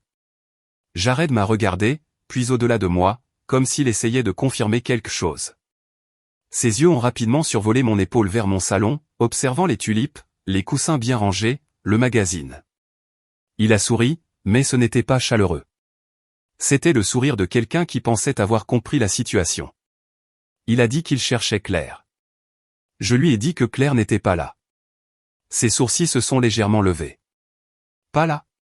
Il a eu l'air surpris, puis sceptique, comme si ma réponse ne correspondait pas à la version du monde qui lui avait été donnée. Il a demandé où elle était. Je lui ai dit que je ne savais pas. Il a de nouveau jeté un coup d'œil à son téléphone, puis a relevé les yeux. Il a dit que Claire lui avait dit qu'elle serait à la maison. Il a dit qu'il essayait de la joindre. Il a légèrement levé son téléphone, comme si la preuve des appels sans réponse avait de l'importance. J'ai gardé ma voix calme. J'ai dit, peut-être qu'elle est sortie. Jared a laissé échapper un bref souffle, presque un rire. Il a dit qu'elle ne sortait jamais sans le lui dire. Il a dit qu'il était censé la rencontrer ici. Ici, le mot est resté entre nous, lourd. Il s'est légèrement penché, pas assez près pour briser la barrière de la chaîne, mais assez près pour que sa présence remplisse l'embrasure de la porte. Son regard s'est posé sur moi de nouveau, plus direct cette fois, et quelque chose a changé dans celui-ci. La curiosité s'est transformée en jugement. Il m'a demandé qui j'étais. Je lui ai dit mon nom, Marin. J'ai dit que j'habitais ici. Cette dernière partie est sortie sans effort, juste la vérité. Pendant une seconde, Jared a eu l'air confus. Comme si un fichier dans son esprit ne correspondait pas à l'étiquette. Puis la confusion s'est dissipée, remplacée par autre chose, la compréhension, immédiatement suivie par le mépris. Il a dit, « Oh. Vous êtes sa sœur. » J'ai hoché la tête. Il a penché la tête, les yeux plissés comme s'il m'étudiait. Il a demandé si j'étais la sœur que Claire avait mentionnée. Celle qui ne pouvait pas garder son propre appartement en ordre. Celle qui s'appuyait toujours sur Claire. J'ai eu la gorge sèche. J'ai senti mon visage devenir chaud, puis froid. Je lui ai demandé ce qu'il voulait dire. La bouche de Jared s'est légèrement incurvée, pas tout à fait un sourire, plus comme s'il aimait avoir le dessus. Il a dit que Claire avait tout expliqué. Il a dit que Claire était généreuse. Il a dit que ce n'était pas facile de soutenir des familles qui n'arrivaient pas à se prendre en main. Soutenir. Soutenir qui? Il m'a regardé de la tête aux pieds d'une manière qui n'était pas ouvertement impolie, mais qui me donnait quand même l'impression d'être pesée et jugée insuffisante. Il a dit, Claire m'a dit que vous étiez la sœur inutile qui s'incruste chez sa sœur cadette. Les mots sont arrivés comme une gifle, nette et propre. Je n'ai pas tressailli, du moins pas extérieurement. Mais à l'intérieur, quelque chose a craqué. Pas bruyamment. Pas de manière dramatique. Juste une rupture silencieuse qui a changé la forme de tout. À ce moment-là, j'ai compris exactement comment Claire m'avait positionné dans son histoire. Pas comme une sœur avec une carrière et un bail, pas comme une femme qui avait construit quelque chose pour elle-même. J'étais un accessoire. Un avertissement. Un contraste. L'échec qu'elle utilisait pour se faire passer pour un succès. J'aurais pu le corriger. J'aurais pu dire, c'est mon appartement. Je paie le loyer. Je travaille dur. J'aurais pu pointer du doigt la photo encadrée sur mon étagère, celle où je suis avec Rachel lors d'un week-end, ou la pile de classeurs de travail sur mon bureau, ou mon nom sur le courrier posé près de la porte. J'aurais pu énumérer chaque détail comme un avocat construisant un dossier. Mais quelque chose en moi a refusé. Pas parce que j'étais faible. Pas parce que j'avais peur. Mais parce que j'ai soudain réalisé que m'expliquer à Jared ne restaurerait rien. Cela ne ferait que l'inviter dans la dispute, et il ne méritait pas une place à ma table. Alors je ne me suis pas défendu. Je l'ai juste regardé. Il s'est déplacé, mal à l'aise avec le silence. Les gens comme Jared s'attendent à une réaction. Ils s'attendent à une émotion qu'ils peuvent gérer, à une colère qu'ils peuvent écarter, à des larmes qu'ils peuvent plaindre. Quand vous ne leur donnez rien, ils ne savent pas où se mettre. Il a demandé si Claire m'avait dit qu'elle venait. Son ton était plus tranchant maintenant, comme s'il avait déjà décidé que j'étais l'obstacle. Je lui ai dit non. Il a demandé si je pouvais le laisser entrer pour attendre. Je l'ai fixé pendant une seconde, puis j'ai dit non. Cela l'a surpris. Il a cligné des yeux. Il a dit qu'il pensait que c'était l'endroit de Claire. J'ai dit, ce n'est pas le cas. Ma voix était calme, mais elle n'a pas tremblé. La mâchoire de Jared s'est contractée. Il a regardé au-delà de moi à nouveau, comme s'il pouvait voir le mensonge s'effondrer en arrière-plan. Puis il a essayé une approche différente. Il a dit que Claire travaillait dur. Il a dit qu'elle méritait de belles choses. Il a dit, peut-être que je devrais être reconnaissante qu'elle me laisse rester. Reconnaissante. Le mot avait un goût amer. J'ai senti mes mains se recroqueviller contre l'intérieur de la porte, mes ongles s'enfonçant dans ma paume. Je pouvais sentir mon cœur battre dans ma gorge. La pièce derrière moi s'est sentie soudainement exposée, comme si les murs s'étaient amincis. Je lui ai dit que je ne discuterais pas de cela avec lui. Jared a ricané. Il a dit, bien sûr. Il a dit que les gens comme moi devenaient toujours défensifs. Il a dit que Claire était trop gentille, qu'elle devrait arrêter de laisser sa famille la tirer vers le bas. Les gens comme moi. La famille la tirait vers le bas. J'ai regardé sa bouche bouger et j'ai entendu les mots, mais c'était comme si mon cerveau avait pris du recul par rapport à mon corps. Je pouvais me voir debout là, la chaîne sur la porte, me retenant immobile. Je pouvais le voir dans son manteau coûteux, sa confiance bâtie sur une histoire qu'il avait acceptée sans question. Et je pouvais voir Claire derrière tout ça, invisible mais présente, tirant les ficelles. Pendant une seconde, j'ai voulu crier. Pas contre Jared. Contre toute la situation. Contre les années où on m'avait dit de maintenir la paix. Contre maman pour l'avoir excusé. Contre papa pour l'avoir évité. Contre Claire pour avoir pris jusqu'à ce qu'elle commence à prendre mon identité, aussi. Mais je n'ai pas crié. Je lui ai demandé de partir. Jared m'a regardé comme s'il ne pouvait pas croire que quelqu'un comme moi lui dirait quoi faire. Puis il s'est penché plus près, la voix plus basse, et a dit que Claire serait très contrariée quand elle apprendrait que je lui avais parlé comme ça. J'ai maintenu son regard et j'ai dit, vous pouvez lui dire ce que vous voulez. Mes mots semblaient calmes, mais à l'intérieur de ma poitrine, quelque chose s'emballait, pas de la peur cette fois, quelque chose comme de la clarté. Jared a reculé. Il a regardé la chaîne de ma porte comme si elle l'offensait. Il a marmonné quelque chose sous sa respiration, puis il s'est retourné et est parti, ses chaussures étouffées par le tapis du couloir. À mi-chemin du couloir, il a sorti son téléphone à nouveau, tapant agressivement, appelant probablement Claire, exigeant probablement une explication. J'ai fermé la porte et l'ai verrouillée, puis j'ai glissé le long d'elle jusqu'à ce que je sois assise sur le sol. Mes genoux remontaient, mes bras enroulés autour d'eux, non pas parce que j'essayais d'être petite, mais parce que mon corps avait besoin d'un point d'ancrage. L'appartement était silencieux. Les tulipes sur le comptoir avaient l'air ridicules maintenant, comme une décoration sur une scène de crime. Je suis restée assise là pendant un long moment, fixant la plainte, remarquant une petite égratignure dans la peinture que je n'avais jamais vue auparavant. Mon esprit rejouait les mots de Jared encore et encore, non pas parce que je les croyais, mais à cause de ce qu'ils révélaient. Claire avait dit aux gens que je vivais à ses crochets. Claire utilisait ma maison pour impressionner un homme, et pour ce faire, elle m'avait transformé en méchante de son histoire, la sœur aînée pathétique, l'exemple à ne pas suivre. Et maman était au courant. Maman m'avait dit de ne pas la mettre dans l'embarras. Papa m'avait dit de laisser tomber. C'était la partie qui me tordait l'estomac. Pas Jared. Pas même Claire. C'était le fait que les gens qui m'avaient élevé avaient regardé cela se produire et avaient décidé que le mensonge importait plus que ma dignité.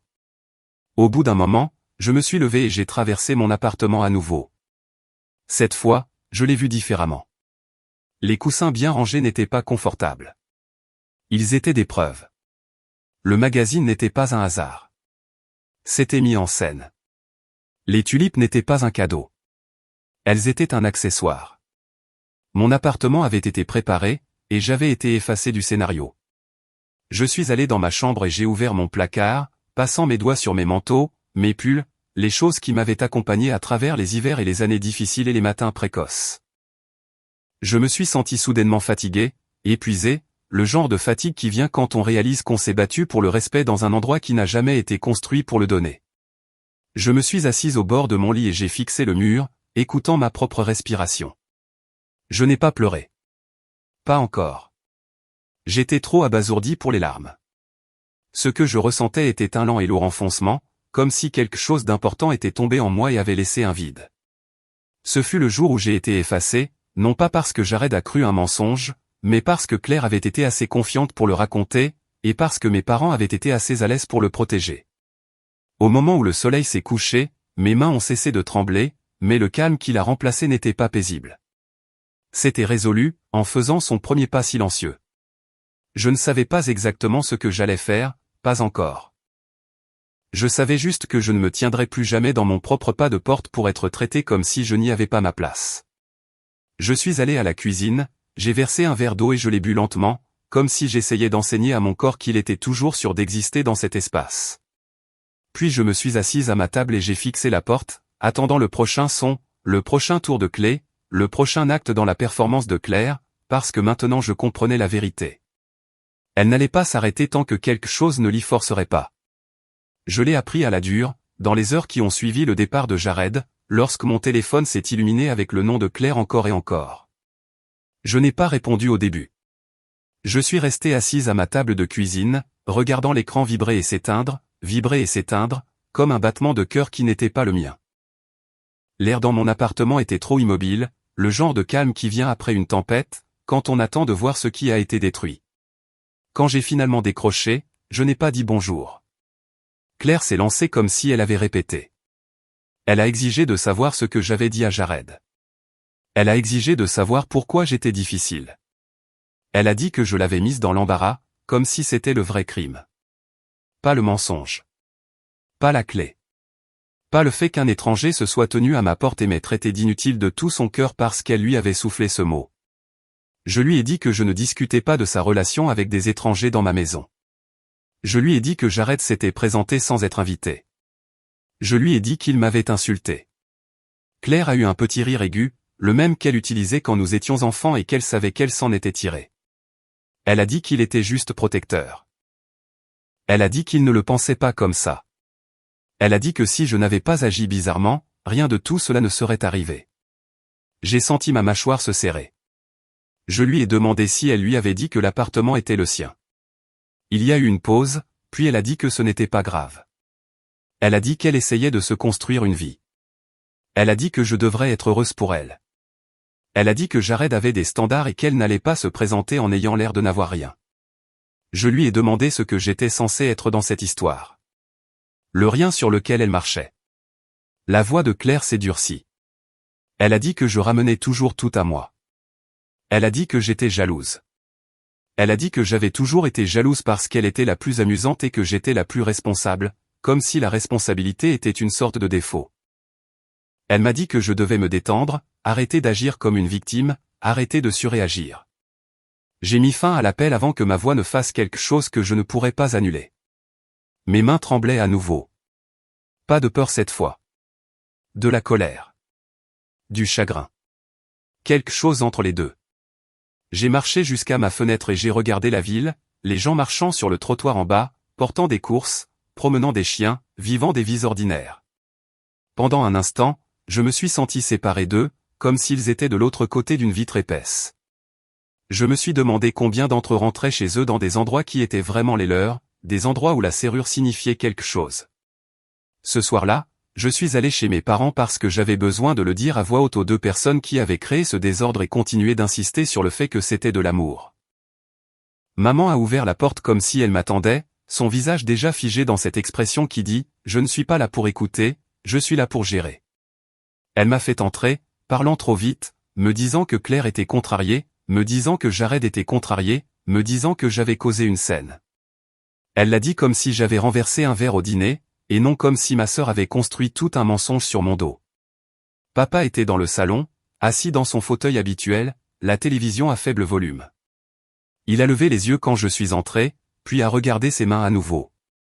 Je pouvais voir la tension dans ses épaules, la façon dont il se préparait au conflit comme si c'était un phénomène météorologique qu'il ne pouvait pas contrôler. Je leur ai dit ce qui s'était passé. Je leur ai dit que Jared était venu à mon appartement. Je leur ai dit qu'il m'avait traité d'inutile. Je leur ai dit qu'il avait dit que je m'incrustais chez Claire, dans mon propre pas de porte, comme si j'étais une invitée qui devrait être reconnaissante pour la permission. Les yeux de maman se sont plissés pendant que je parlais, non par inquiétude pour moi, mais par agacement face à l'inconvénient. Quand j'ai eu fini, elle n'a pas demandé si j'allais bien. Elle a demandé ce que je lui avais dit. J'ai dit que je lui avais dit qu'il ne pouvait pas entrer. J'ai dit, non. Maman a levé les mains. Marin, a-t-elle dit, tu as humilié ta sœur. As-tu la moindre idée de ce que tu lui as fait? Mon estomac s'est contracté. Je lui ai demandé si elle m'avait entendu. Je lui ai demandé si elle comprenait que Claire avait menti, que Claire lui avait donné une histoire où je n'existais pas en tant que personne, seulement en tant que problème. Maman m'a repoussé d'un geste de la main. Elle a dit, Claire est sensible. Elle a dit que Claire essayait de faire quelque chose de sa vie. Elle a dit que Jared était un bon parti et que je ne devais pas le saboter. Saboter. Ce mot m'a serré la gorge. Je lui ai demandé pourquoi protéger ma maison était du sabotage. Je lui ai demandé pourquoi ma dignité comptait moins que la relation de Claire. Maman a dit que j'étais dramatique. Elle a dit que je prenais toujours les choses personnellement. Elle a dit que si j'avais juste joué le jeu, tout se serait bien passé. Je me suis tourné vers papa alors, parce que j'avais besoin qu'au moins l'un d'eux me regarde comme si j'avais de l'importance. Je lui ai demandé s'il pensait que c'était bien. Papa a soupiré. Il s'est frotté le front de la manière dont il le fait quand il veut que le problème disparaisse. Il a dit qu'il souhaitait que nous nous entendions tous simplement. Il a dit que Claire s'emportait. Il a dit, tu sais comme ta mère s'inquiète. Il a dit, la vie est déjà assez difficile, ne la rends pas plus difficile. Je lui ai demandé s'il pensait que Claire devrait avoir une clé de mon appartement. Papa n'a pas répondu tout de suite. Il a regardé le sol, comme si la réponse y était écrite. Puis il a dit, ce n'est qu'une clé. Il a dit, c'est la famille. Il a dit, ça ne vaut pas le coup de tout déchirer. C'était ça, encore une fois, la menace. Si je demandais le respect, c'était moi qui déchirais tout. Si je voulais de l'intimité, c'était moi qui causais du tort. Claire pouvait s'introduire, mentir, organiser des fêtes, et je serais toujours le problème pour avoir refusé de sourire. Je leur ai dit que j'avais tout essayé. Je leur ai rappelé que j'avais demandé à Claire d'arrêter. Je leur ai rappelé que j'avais demandé à maman de reprendre le double des clés. Je leur ai rappelé que j'avais changé les serrures. Je leur ai rappelé que Claire avait quand même réussi à obtenir la clé à nouveau. Je leur ai rappelé que la direction m'avait averti après la fête. Je leur ai dit que je pouvais avoir une amende. Je leur ai dit que je pouvais perdre mon appartement si cela continuait à s'aggraver.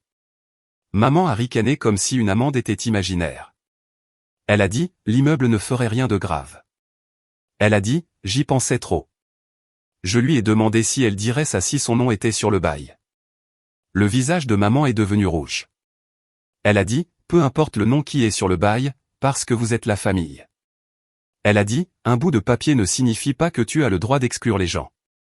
Elle a dit, quand elle m'a élevé, elle ne m'a pas élevé pour être froide. Je me tenais là, dans leur salon, sous la lumière chaude de la lampe dont je me souvenais de mon enfance, et j'ai senti quelque chose en moi se calmer. Non pas parce que j'acceptais ce qu'elle disait, mais parce que je le voyais enfin clairement. Maman ne croyait pas que j'avais droit à des limites. Papa ne croyait pas que cela valait la peine de se mettre mal à l'aise pour me défendre. Claire croyait que le monde lui appartenait, parce qu'il lui avait appris cela. Pendant un instant, j'ai revu mon appartement, les tulipes, les coussins bien rangés, la façon dont Claire mettait en scène comme si elle préparait une séance photo. J'ai imaginé Jared à ma porte, me regardant comme si j'étais un meuble. J'ai senti mon corps réagir comme il l'avait fait pendant des années, cette vieille envie d'expliquer, de réparer, de convaincre. Puis j'ai senti autre chose monter et le recouvrir, quelque chose de plus froid et de plus stable. J'ai arrêté de parler. Maman a continué pendant 1 minute, remplissant le silence d'excuses. Papa s'est éclairci la gorge. La télévision murmurait en arrière-plan. Ma famille attendait que je réponde, que je plaide ma cause, que je leur donne quelque chose qu'ils pourraient tordre en une autre raison pour laquelle j'en faisais trop. Je ne l'ai pas fait.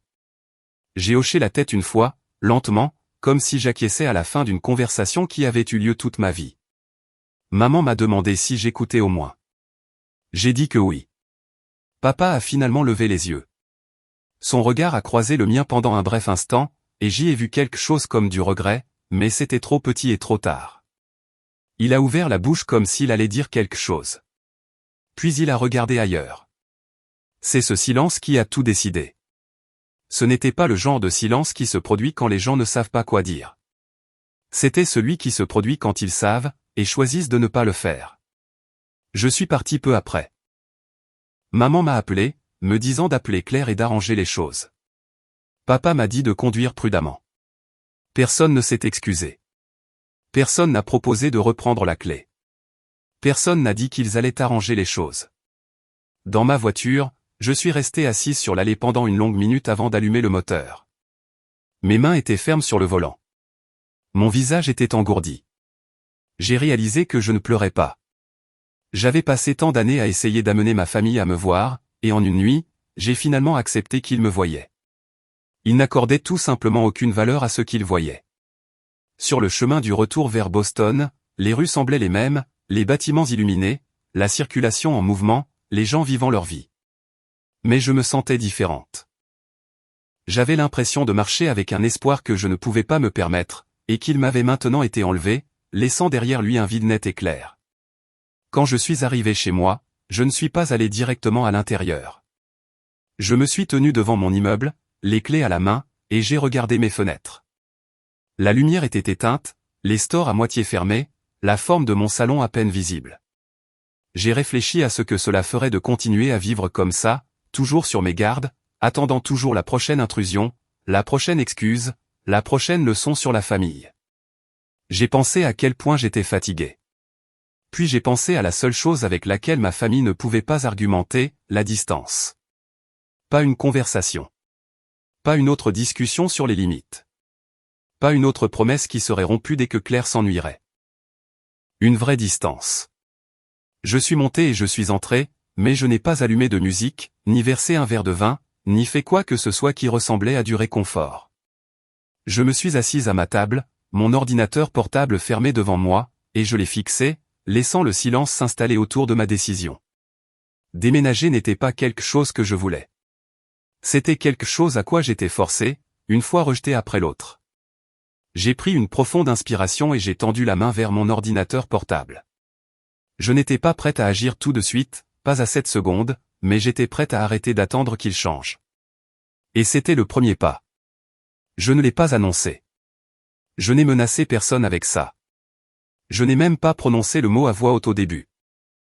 Je me suis juste assise là, à ma table de cuisine, l'ordinateur portable fermé, l'appartement silencieux de cette façon qui est plus lourde que le bruit, et j'ai laissé la décision s'installer dans mes os. Pour une fois, je n'essayais de convaincre personne. Je choisissais quelque chose pour moi-même. La planification s'est faite tranquillement, par morceaux, au cours des jours suivants. J'ai cherché des annonces tard le soir, les lumières tamisées, comme si je me cachais de ma propre vie. Immeuble sécurisé. Accès par porte-clés électronique. La réception est ouverte à toute heure.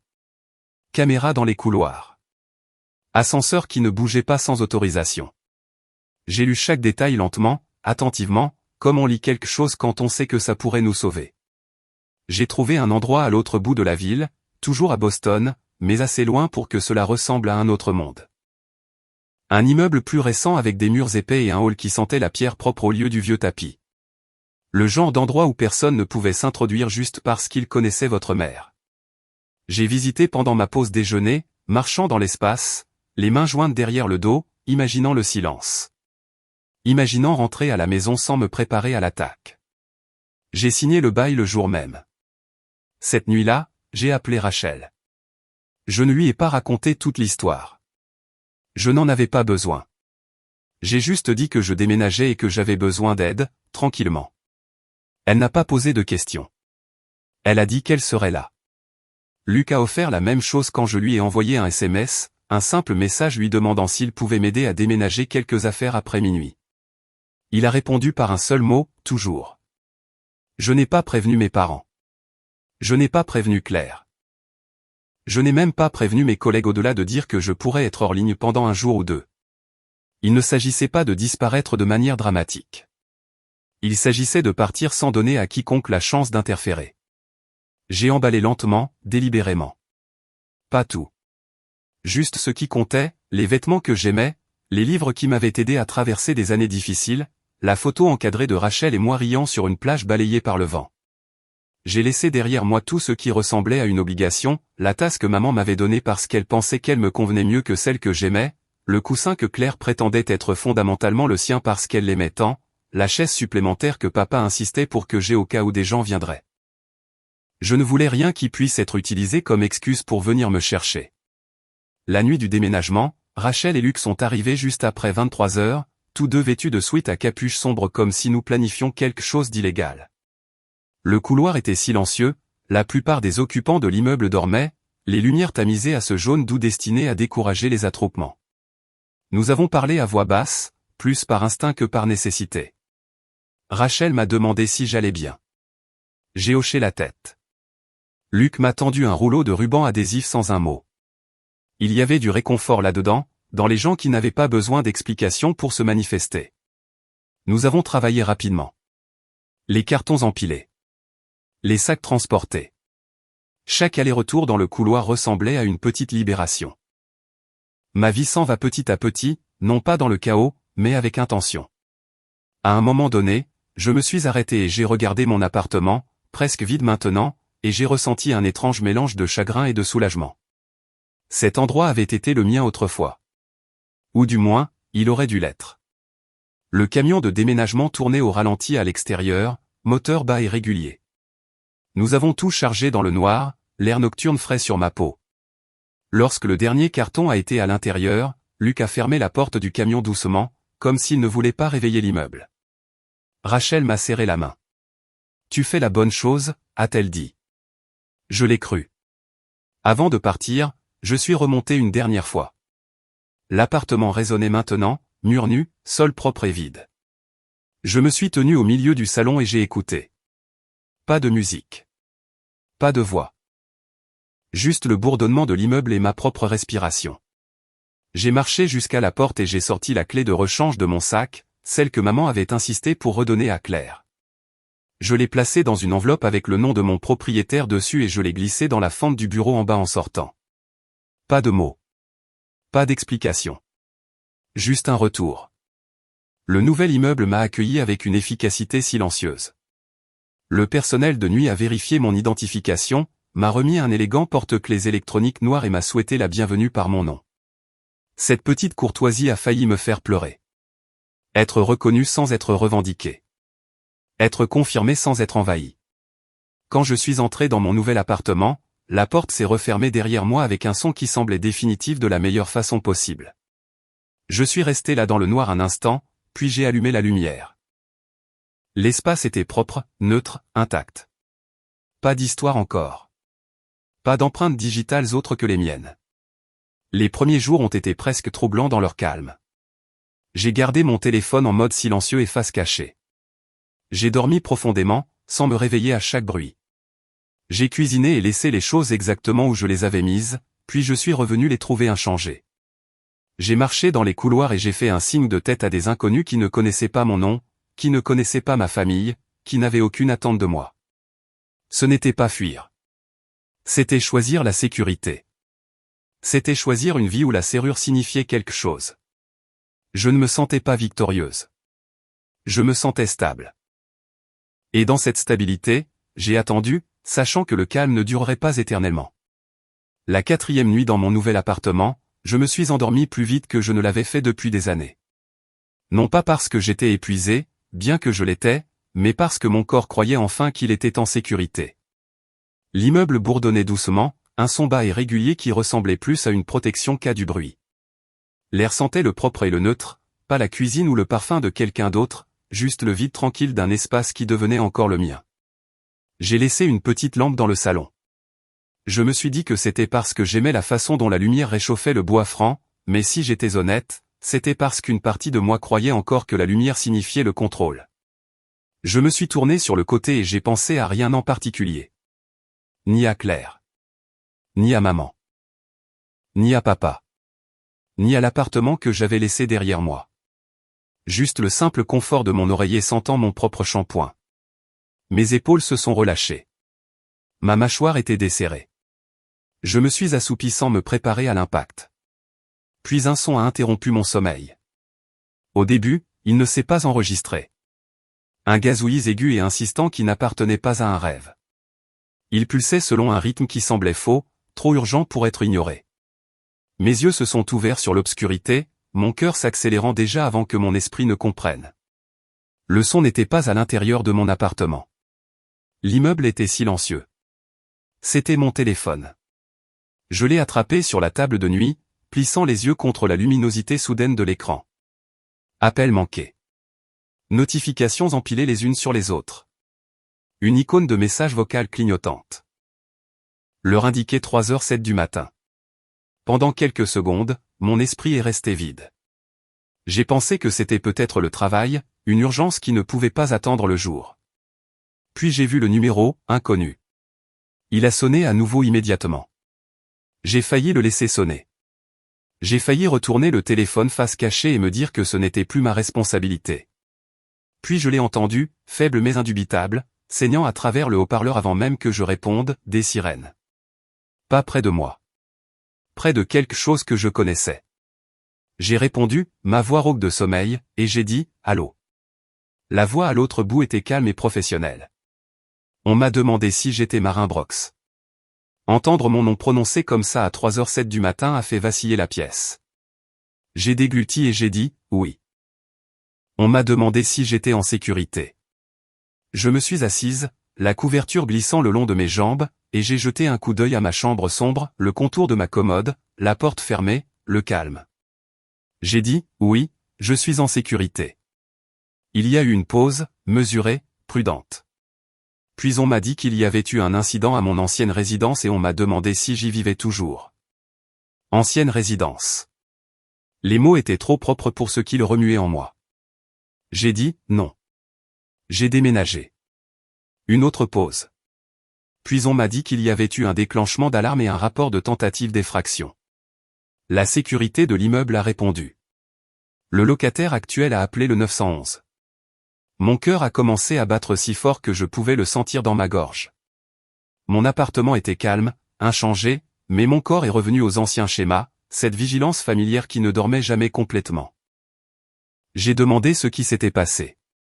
On ne m'a pas donné de détails. On m'a dit qu'ils avaient besoin de vérifier des informations et on m'a demandé si je pouvais venir au poste le plus tôt possible. J'ai regardé mes mains brillant pâles à la lumière du téléphone et j'ai réalisé que j'avais retenu mon souffle. Je l'ai relâché lentement et j'ai dit que je viendrais. Quand l'appel a pris fin, je suis resté assise à écouter l'immeuble bourdonner.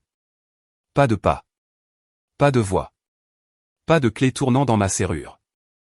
Et pourtant, mes nerfs étaient en feu, comme si quelqu'un venait d'être à l'intérieur de mon espace. Je me suis levé et j'ai enfilé un pantalon de survêtement et un sweatshirt, mes mouvements automatiques. Tandis que je remplissais un verre d'eau, mon esprit a formé la seule explication qui avait du sens, Claire. Pas de la colère au début. Juste une lourde certitude. Claire croyait toujours que mon ancien appartement lui appartenait. Dans son esprit, mon bail était de la paperasse. Mes limites étaient un bruit de fond. L'appartement était un symbole qu'elle avait déjà revendiqué, et les symboles ne changent pas de propriétaire juste parce que les faits le font. Mon téléphone a vibré à nouveau et j'ai tressailli. Maman. J'ai fixé l'écran jusqu'à ce qu'il s'éteigne. Puis Claire. Je n'ai pas répondu. Puis papa. Ma gorge s'est serrée. Pendant un instant, la mémoire musculaire a presque gagné. Puis je me suis souvenu de maman me blâmant d'embarrasser Claire. Papa regardant ailleurs. Le silence qui avait pris ma décision pour moi. Je l'ai laissé sonner. Des SMS ont suivi, s'empilant plus vite que je ne pouvais les lire. Où es-tu? Appelle-moi. Réponds maintenant. Puis un autre message, court et sec, ce n'est pas drôle. Quelque chose de froid s'est installé dans ma poitrine. Claire ne croyait jamais que les conséquences étaient réelles tant qu'elle n'était pas assez forte pour l'effrayer. J'ai marché jusqu'à la fenêtre et j'ai regardé la rue de Boston en dessous.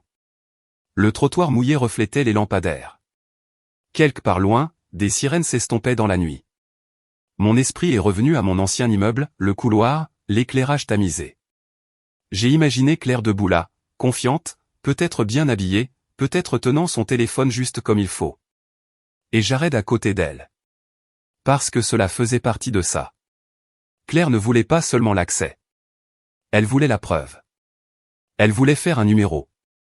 Je pouvais le voir clairement, amener Jared tard le soir parce que tard le soir est dramatique. Vouloir lui montrer l'endroit à nouveau. Vouloir le rassurer. Vouloir maintenir le mensonge. Puis la clé n'a pas fonctionné. Parce que je l'avais rendue. Parce que j'avais déménagé. Parce que quelqu'un d'autre vivait là maintenant. J'ai imaginé le sourire contraint. Le rire forcé. Le refus de laisser la réalité s'installer. Elle dirait que la serrure était cassée. Elle dirait que l'immeuble a changé quelque chose. Tout sauf j'ai fait semblant. Et quand la clé a échoué, je savais ce qu'elle ferait ensuite. Elle essaierait quand même. Elle le faisait toujours. J'ai attrapé mon manteau et j'ai enfilé mes chaussures. Mon téléphone a vibré à nouveau, plus de messages, mais je ne les ai pas lus. Je suis entré dans le couloir de mon nouvel immeuble, moquette propre, éclairage doux. Tout est calme et ordinaire. Le personnel de nuit a levé les yeux du bureau et a demandé si j'allais bien. J'ai hoché la tête et j'ai dit que j'avais reçu un appel et que je devais sortir. Dehors, l'air froid a piqué mon visage. J'ai serré mon manteau plus fort, agacé par la façon dont mes mains tremblaient encore. Je détestais que Claire puisse encore provoquer la panique dans mon corps même à des kilomètres de distance. J'ai attendu sur le trottoir, regardant les phares passer. Un couple a marché en riant, inconscient. Le monde continuait. Une voiture s'est arrêtée. Je suis monté et j'ai donné au chauffeur l'adresse du poste. Ma voix semblait stable. À l'intérieur, je me sentais fragile. Pendant le trajet, mon téléphone a vibré sans arrêt, face cachée sur mes genoux. J'ai regardé les devantures fermées et les lampadaires réfléchis sur le trottoir mouillé. Déclenchement d'alarme. Tentative d'effraction. Le nouveau locataire a appelé le 911. Cette phrase est restée avec moi. Nouveau locataire. Quelqu'un d'autre dormait dans mon ancienne chambre. Quelqu'un d'autre avait fait confiance à la serrure. Et Claire avait traîné son chaos dans la vie d'un étranger sans hésitation. Quand la voiture s'est arrêtée, le poste brillait contre l'obscurité. J'ai payé et je suis sorti, ma respiration s'embouant dans l'air froid. Je suis resté là, la main sur la porte, sentant le poids de ce dans quoi j'entrais. J'avais déménagé pour m'éloigner d'elle. Mais à 3h07 du matin, elle avait quand même trouvé un moyen de faire battre mon cœur. J'ai pris une profonde inspiration et je suis entré. Le poste était éclairé crûment, tout en reflets fluorescents et murs pâles qui rendaient tout exposé. L'air sentait le vieux café et le désinfectant. Des voix résonnaient doucement, des chaussures éraflaient le carrelage, et quelque part une imprimante bourdonnait. C'était le genre d'endroit où les émotions n'avaient nulle part où se cacher. Je les ai remarquées presque immédiatement. Maman se tenait près de l'entrée du couloir, tordant un mouchoir dans ses mains, du mascara maculé sous ses yeux. Elle avait l'air secouée d'une manière que j'avais rarement vue, comme si le sol sous sa certitude avait bougé. Papa était un pas derrière elle, les mains fourrées dans ses poches, fixant le sol comme s'il espérait qu'il s'ouvre et l'engloutisse. Claire était assise rigidement sur un banc, les bras croisés fermement contre sa poitrine, la mâchoire serrée, les yeux fixés droit devant. Elle avait l'air en colère, pas effrayée. En colère que les choses lui aient échappé. Et puis il y avait Jared. Il se tenait près de Claire, grand et raide, sa confiance réduite à quelque chose de fragile. Quand il m'a vu, ses yeux se sont légèrement écarquillés. Il n'y avait plus de mépris dans son expression maintenant, seulement de la confusion, peut-être de l'embarras. Il ressemblait à un homme réalisant qu'il était entré dans la mauvaise histoire. Maman s'est précipitée vers moi dès qu'elle m'a vu, sa voix montant. Elle a demandé où j'étais, pourquoi j'avais disparu comme ça, pourquoi j'avais effrayé tout le monde. Ses mots se sont bousculés, la panique mêlée à l'accusation.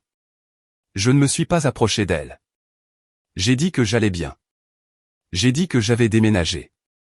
J'ai dit que j'étais en sécurité. Claire s'est levée brusquement. Elle a exigé de savoir pourquoi je ne lui avais pas dit. Elle m'a accusé de ruiner sa vie. Sa voix était aiguë, répétée, comme si elle jouait encore, même ici. Avant que je puisse répondre, une policière en uniforme s'est approchée. Elle s'est présentée comme l'officière Bennett et m'a demandé de l'accompagner dans une petite pièce pour que nous puissions parler en privé.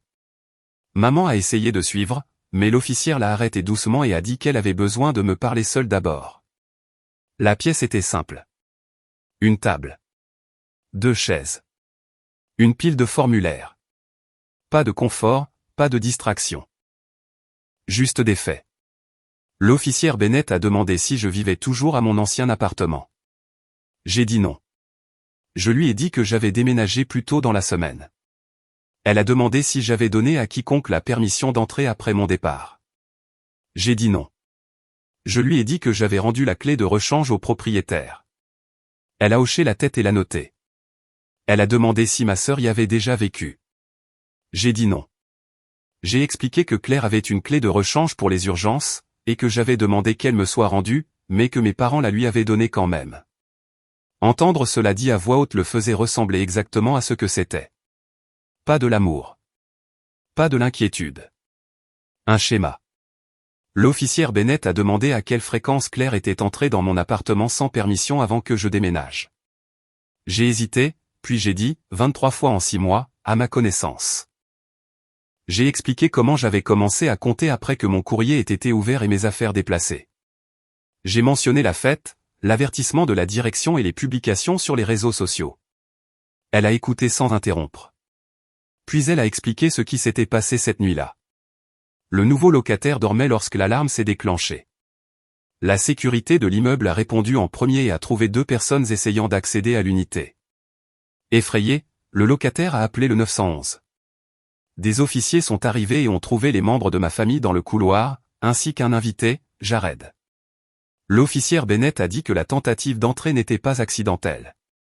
Elle a dit qu'il y avait des preuves de manipulation à la porte. Elle a dit que le locataire ne les connaissait pas et croyait que c'était une effraction. Mon estomac s'est serré en imaginant un étranger se réveillant brusquement dans le noir, le cœur battant, pensant que quelqu'un forçait son chemin à l'intérieur. Cela semblait trop familier. L'officière Bennett a demandé si je voulais documenter les entrées non autorisées antérieures, pas seulement celles de ce soir. Elle a expliqué que cela établirait un schéma. Elle a également expliqué l'option d'émettre un avertissement d'interdiction de pénétrer sur la propriété à Claire. J'ai hésité. Mes parents m'avaient élevé à croire qu'impliquer la police était franchir une ligne impardonnable.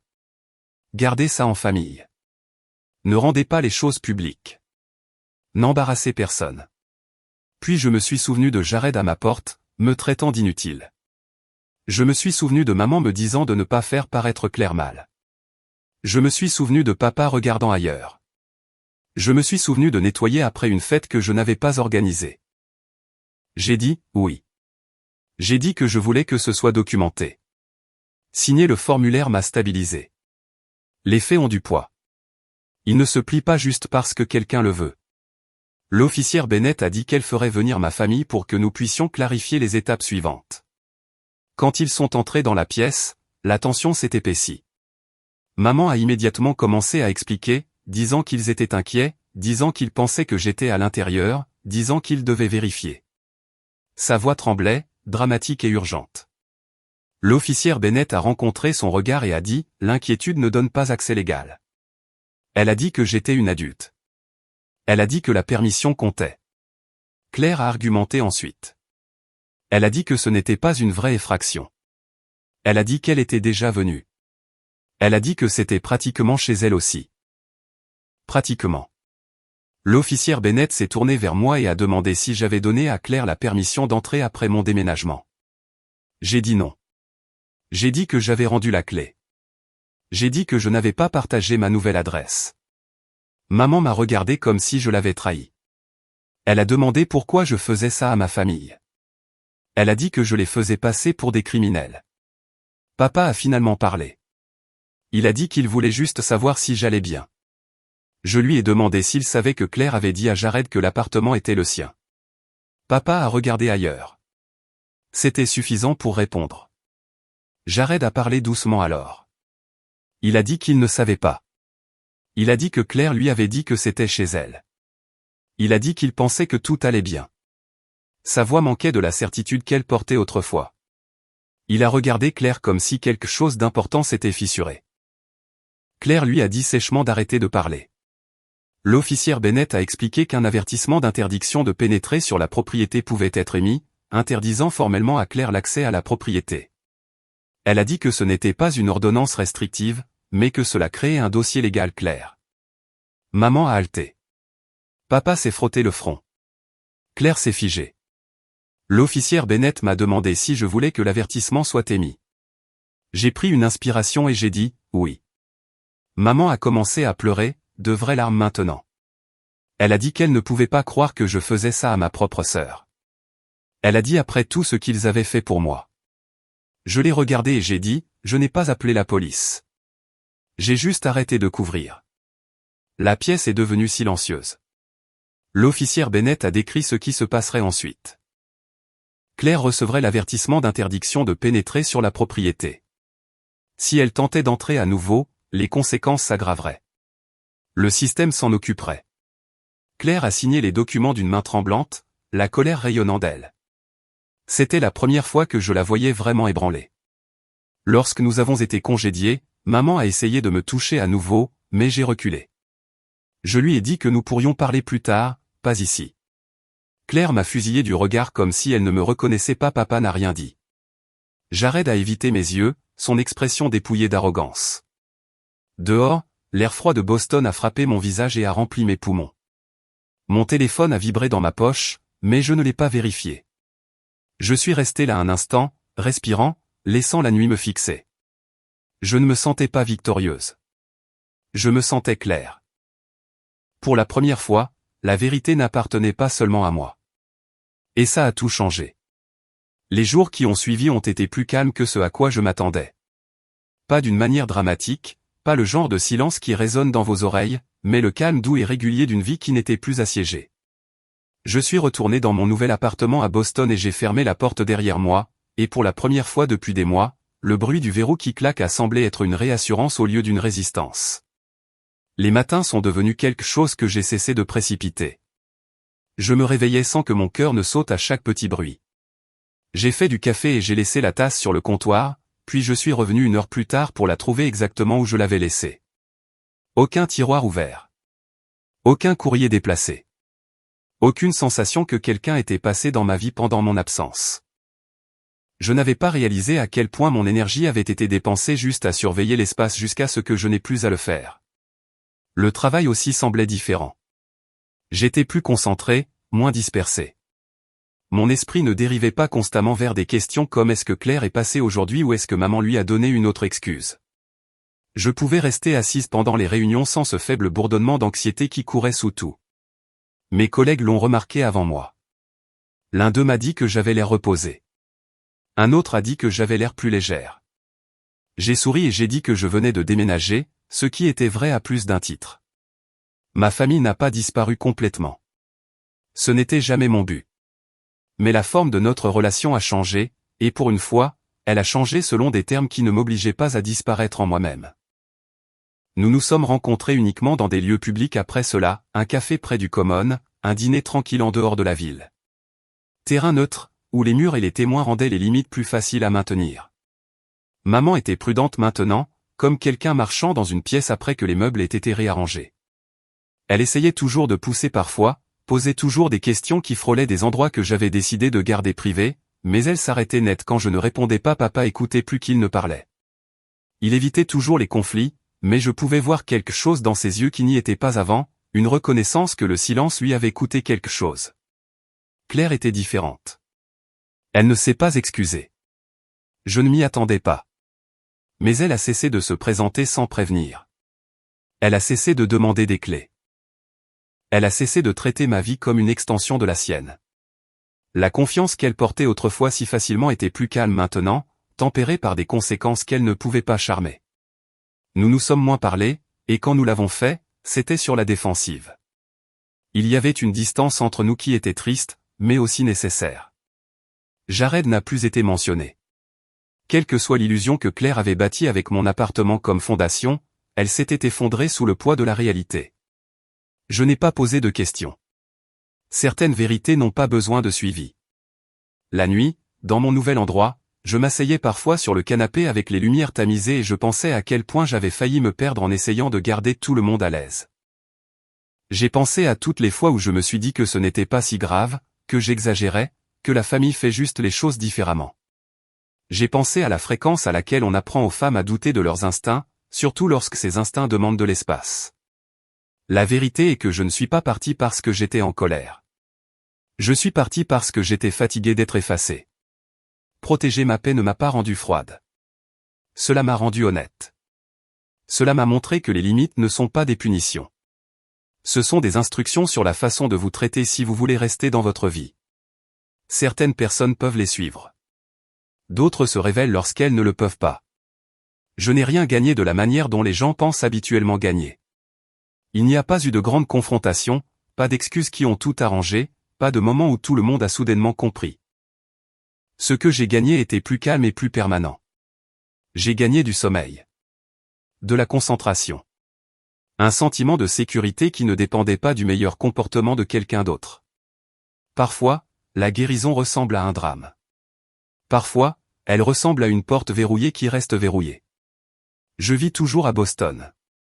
Je marche toujours dans les mêmes rues, je prends les mêmes trains et je vis une vie ordinaire. Mais à l'intérieur, quelque chose de fondamental a changé.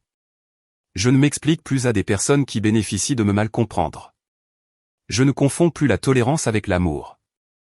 Et je ne remets plus mes clés, littérales ou autres, à des personnes qui refusent de respecter ce qu'elles ouvrent. Si jamais vous vous êtes senti coupable de vous choisir, j'espère que mon histoire vous rappelle que la paix n'est pas quelque chose qui vous est donné. C'est quelque chose que vous protégez. Et si jamais on vous a dit que vous étiez de trop ou pas assez pour votre propre famille, rappelez-vous ceci, le silence peut être un pouvoir, et la vérité peut être la vengeance la plus forte. Dites-moi dans les commentaires ce que l'intégrité signifie pour vous et d'où vous écoutez. Vous avez fouillé mes tiroirs. Vous utilisez mes affaires comme si vous viviez ici.